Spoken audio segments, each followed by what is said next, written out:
그래서 많은 그리스도인이 사탄에게 눌리고 그 발 아래 상처를 입고 있는 현실에서 바울은 정반대의 장면을 바라본다.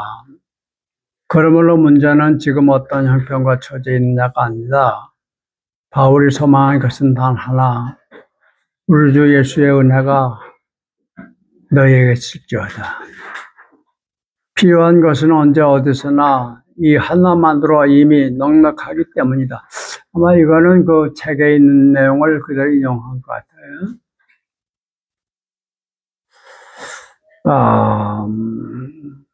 많은 그리스도인이 사탄에게 눌리고 그 발 아래 상처를 입고 있는 현실이라고 얘기를 했는데 아마 이건 제가 쓴 글이겠죠? 네. 자기가 썼지만은 이건 사실은 어폐가 있는 말이에요. 많은 그리스도인이 사탄에게 눌리고 그 발 아래 상처를 입고 있어? 그 정말 그리스도인이에요? 정말 그리스도인이라면 사탄한테 눌릴 리가 없지. 그렇잖아요?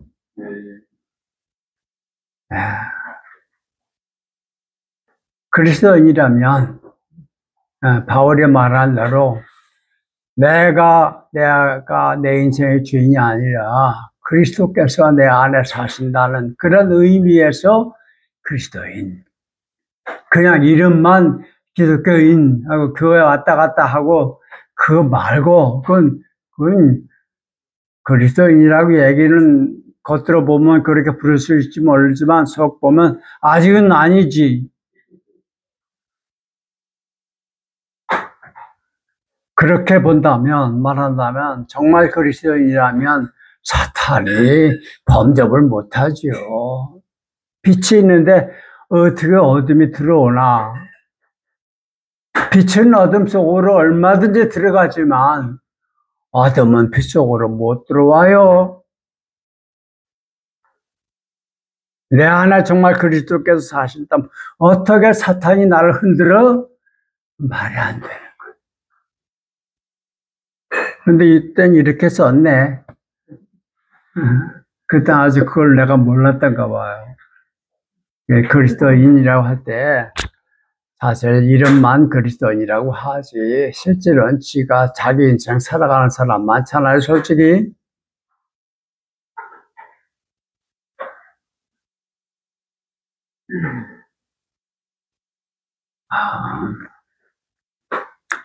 그래요. 그런데 바울은 정반대의 장면을 바라본다. 어떤 사람이 어떤 옛날 얘기에 그런 게 있더라고요. 어떤 사람이 자기 그림자가 너무 무섭대요. 무서워서 그림자로부터 도망쳐 가려고 막 그렇게 고장하고 하는데 도대체 그림자를 떨쳐버릴 수가 없더라. 그런 옛날 얘기 있어요.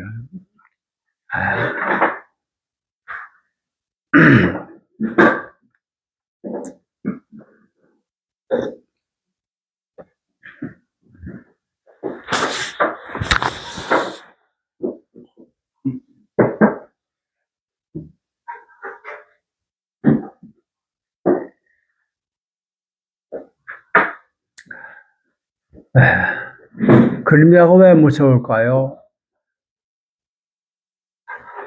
그게 보이니까 무섭겠죠.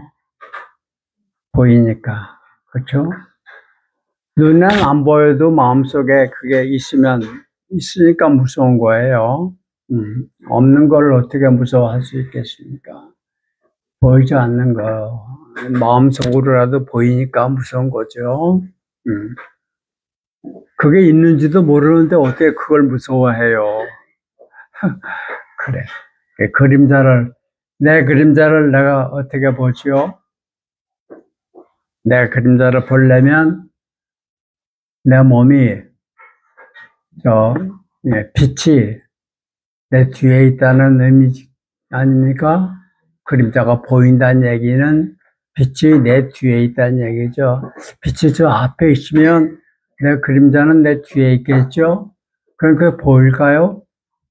안 보이겠죠? 없어요, 있어요. 있다고 봐야 되겠죠? 그러나 내 눈에는 없어요.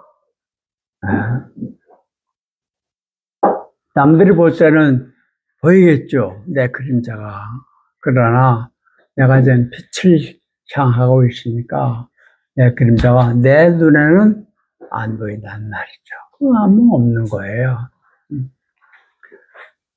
사람을 살면서, 인간 육체를 가지고 살면서 어떻게 그림자를 안 드리울 수가 있겠습니까? 그죠?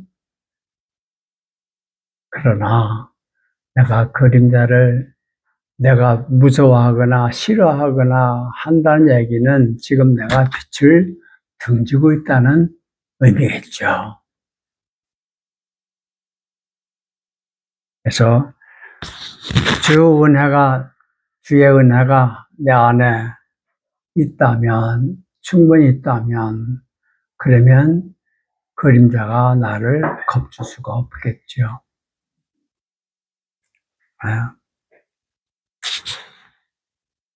이 본문을 읽으면서 저는 고통이 오면 정면으로 응시하였는가? 라고 스스로 물었을 때 한 번도 그런 적이 없었습니다. 피하거나 지나가기만을 바랐습니다. 앞으로의 삶에서는 똑바로 응시할 수 있도록 그것이 주님의 은혜임을 바로 알아차릴 수 있도록 힌트를 주십시오. 아이고, 참 난감하네. 그렇게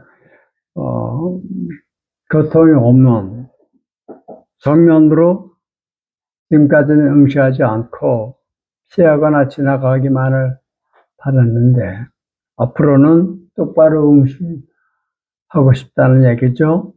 똑바로 보고 싶다. 그리고 그게 고통이 아니라 그게 주님의 은혜라고 하는 사실을 알고 싶다. 네. 참 좋네요. 그대로 하세요. 누가 아무도 안 말릴 테니까. 어떤 고통이 온다? 고통으로만 보지 말고 저것이 나에게 하나님이 주시는 은혜의 선물일 수 있다. 그거는 외면해서는 안 보이죠? 네. 똑바로 볼 때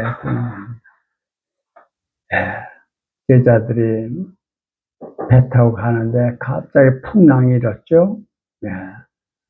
막 파도가 넘치고 그랬을 때 파도를 타고 누가 온단 말이죠, 사람이. 처음에는 유령인 줄 알고 깜짝 놀라서 더 무서워하고 그랬죠. 그러나 그게 예수님이었단 말이죠. 나다, 두려워하지 마라. 그렇게 말씀하신 대목의 성경이 있습니다. 아마 여기 계신 분들도 그런 거 다 경험을 해서 아실 거예요. 내가 어려운 일을 당했으면, 어려운 일이라는 게 내 혼자 힘으로 감당하기 어려운 게 그게 어려운 일 아니에요? 어떻게 해결해야지 할 수 없는 그 난감한 그런 문제가 닥친 거. 여러분 여기까지 오시면서 한두 번 겪으셨어요? 안 겪었을 거예요.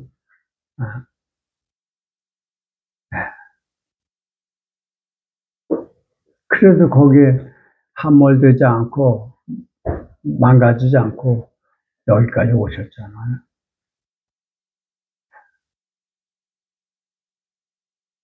그리고 뒤돌아보면 그것이 고통만이 아니라 그것이 나에게 하나님이 주시는 큰 선물이었구나 라고 하는 걸 뒤늦게 알고 감사하고 아마 그런 경험들 다 있으실 거예요. 맞죠?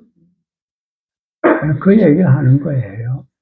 그러니 앞으로 어떤 일이 나한테 닥치더라도 이해할 수 없는 일, 너무나도 터무니없는 그런 말을 듣거나 그런 처지에 멀리가 되는 그런 게 있어요. 그럴 때마다, 아니야. 저것은 겉모양만 저렇지. 저 속에는 그리스도의 은혜가 있어. 왜냐하면 그분은 나를 포기하지 아니하시니까. 그리고 그분이 허락하지 아니하시면 나에게 이런 일이 일어날 수 없습니다.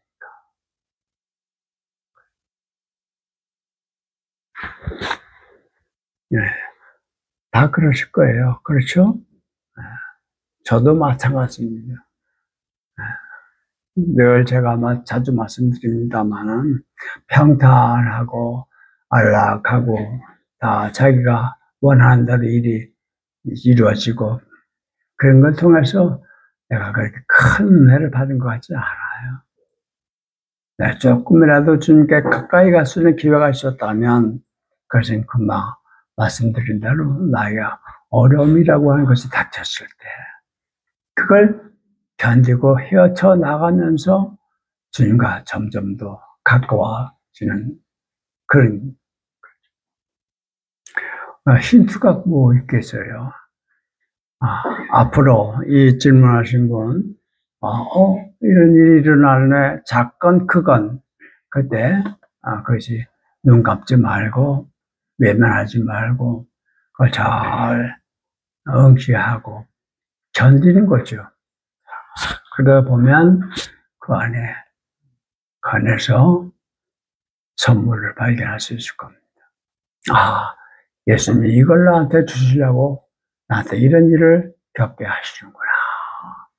그렇게 하면 그게 얼마나 귀한 선물이 되겠습니까?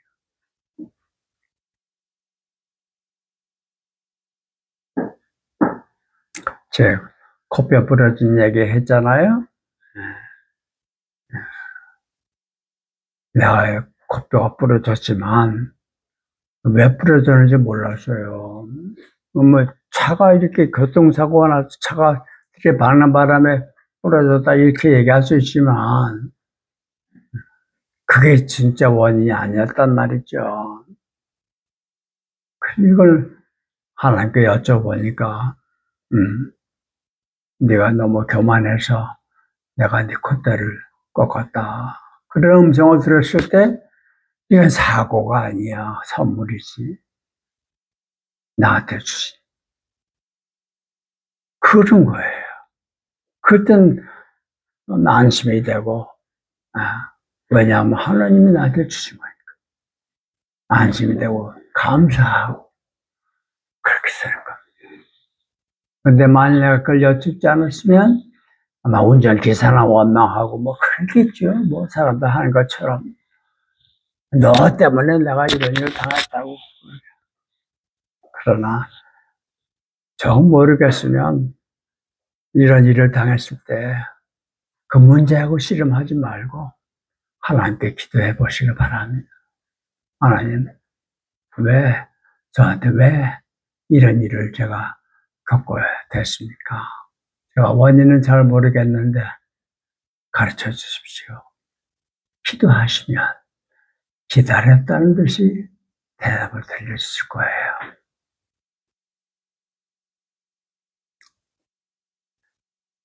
남들이 물어서 모릅니다. 자기가 물어야죠. 그래요.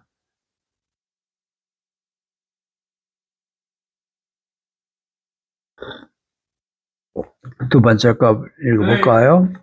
선생님, 그런데 사고가 나거나, 이런 일들이 경험해서 이게 은혜였구나, 이런 것들도 있지만, 보통, 사고가 나서 알아차리지 못하고 죽는 경우라든가, 이게 자살을 하거나, 이게 하나님의 은혜인 줄 모르고 자살을 하거나, 그렇죠.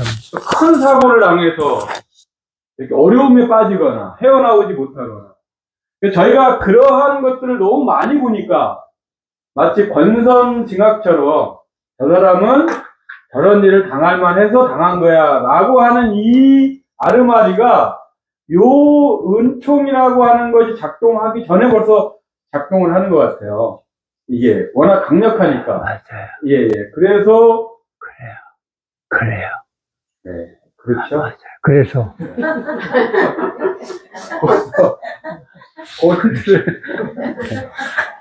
저 인간이 저렇게 된 거는 다 지가 무슨 잘못해가지고. 예, 이게 워낙 강력하게 저희들에게 작용을 하니까. 예. 이 은총이라고 하는 이거를 이렇게 받아들이기 벌써 전에. 예, 맞아요. 예, 예. 그래요. 그렇죠.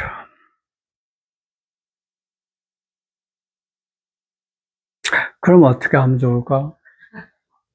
그래서 여쭈은 겁니다, 선생님. 우선은 내가 그러고 있다는 사실을 좀 알아야 되지 않을까요? 저도 우리도 그렇게 합니다. 다른 사람이 어떤 일을 당했을 거 보고 저 권선징악을 생각한다든가 뭐 나쁜 짓 해가지고 벌 받는 거다 이렇게 생각이 되잖아요. 네. 그 내가 그런 생각을 하고 있다는 사실을 본인이 알아야 될 거 아니에요. 네. 그러면 이제 그 생각을 고집하든지 아니면 자기 생각을 좀 비워보든지 그런 방법이 있겠죠. 네. 그래서 소인의 경우에는 나도 모르게 그렇게 판단했다 합시다. 권선징악이라든가 업보라든가 이런 식으로 그래서 걔는 그렇게 해야 돼. 이렇게. 근데 내가 알았어. 그러고 있다는 거를. 그래서 이제 그 생각을 계속 밀고 나갈 거예요? 아니면 여기 얘기하는, 바울이 얘기하는 걸로 볼 거예요? 바울이 얘기하는 걸로 해야죠. 네. 그렇죠. 그러면 자기 생각을 고집하지 않으면 되겠죠. 저는 안 그럽니다, 선생님. 안 그렇대요. 내 생각을 고집하지 않으면 되죠. 네. 조금 있다가. 그렇게 생각하는 것은 소인만이 아니고, 우리 인류의 유산이야. 뭔 문제가 생겼으면은, 그렇게 판단하고 말아요.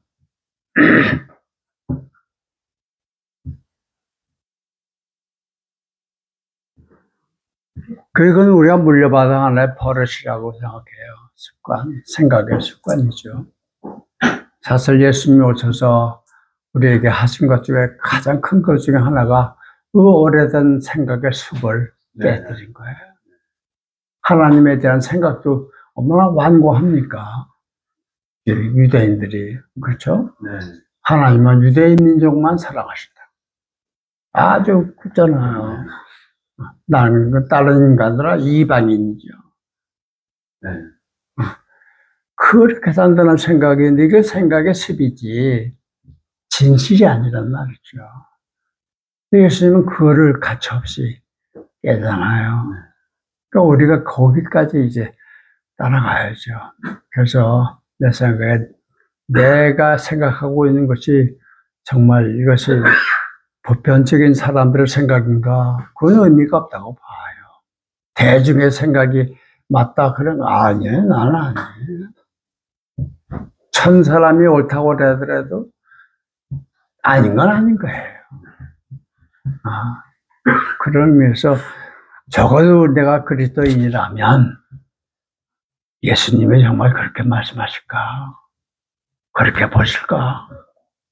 그걸 질문해요. 그거 주님께 여쭤보는 거죠. 그러면 아마 다른 답이 나오지 않을까 싶어요.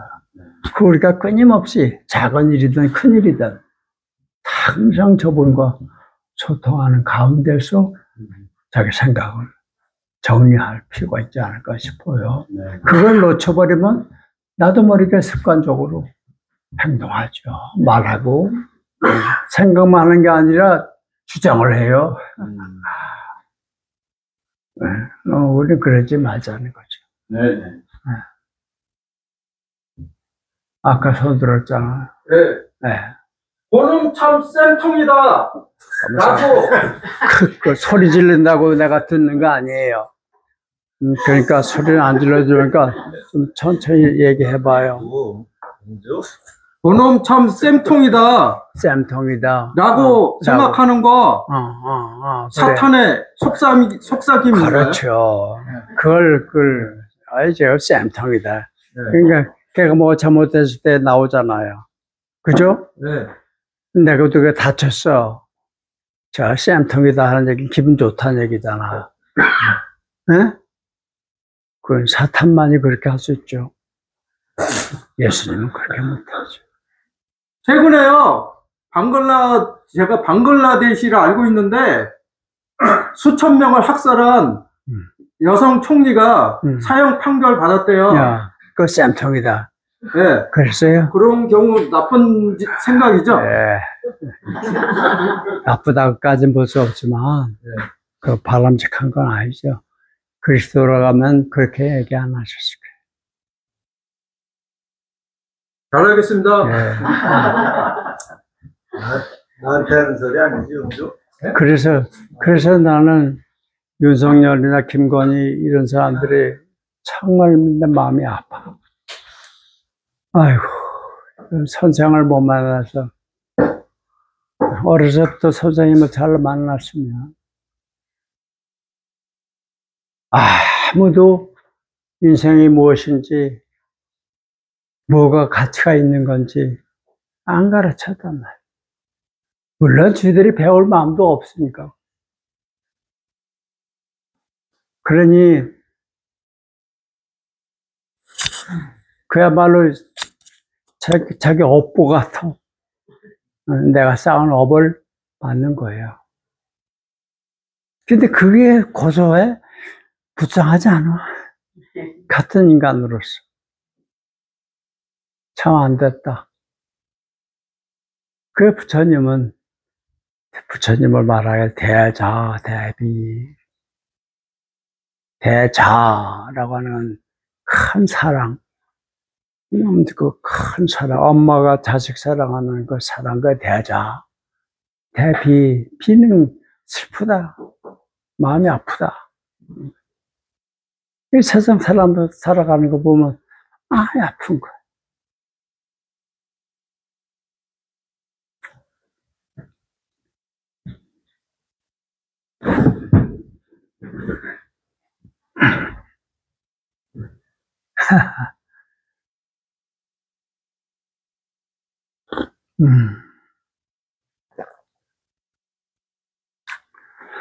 네, 그러면 이번 들로 넘어가도 되죠?